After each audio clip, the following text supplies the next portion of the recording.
বছর ঘুরে কিন্তু থামে না অসাধু রিক্রুটিং এজেন্সির প্রতারণা। এসব এজেন্সি বিদেশে ভালো চাকরি ও বেতনের প্রলোভন দেখিয়ে নিঃস্ব করে চলেছে বিদেশ যেতে আগ্রহী অনেককে। সরকারের দুর্বল নজরদারিতে কোটি কোটি টাকা হাতিয়ে নেয় এজেন্সিগুলোর আছে অনলাইন অফলাইন ফাঁদ। এই ফাঁদে পড়া কয়েকজনের কথা জানাচ্ছেন সম্রাট হোসেন, ক্যামেরায় ছিলেন আলমগীর হোসেন।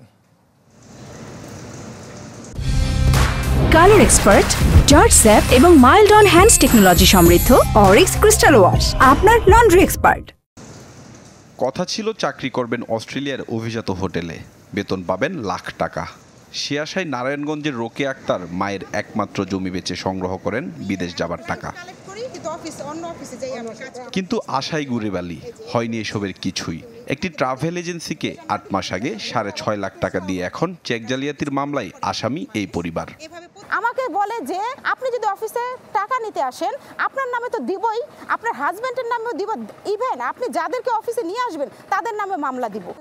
স্কুল শিক্ষিকা রোকেয়া আক্তারকে দিয়ে খোলানো হয় একটি ব্যাংক অ্যাকাউন্ট, দেয়া হয় ভুয়া ওয়ার্ক পারমিট। এর পরের গল্প কেবলই প্রতারণার। আমাদেরকে খুব সহজ পেয়ে উনি আমাদের কাছ থেকে টাকাগুলি হাতিয়ে নিয়েছে। উনি আমাদেরকে কোনো কাগজ যেহেতু ইস্যু করতে পারেনি, সো আমাদের আর বিদেশ যাওয়া হবে না।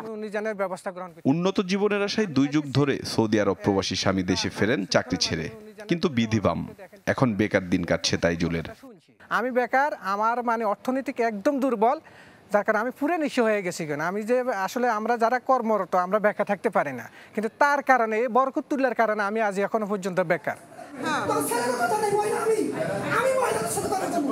বিদেশগামীদের সাথে প্রায়ই এমন বাকবিতণ্ডা হয় জাবির কনসালটেন্সি ট্রাভেল এজেন্সিতে।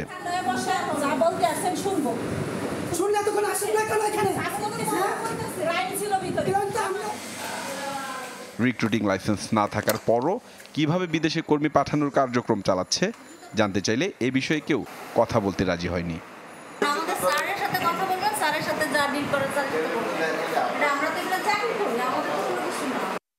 প্রতিষ্ঠানটির মালিক বরকতুল্লাহর সাথে ফোনে যোগাযোগ করা হলে মেলেনি কোনো সদুত্তর।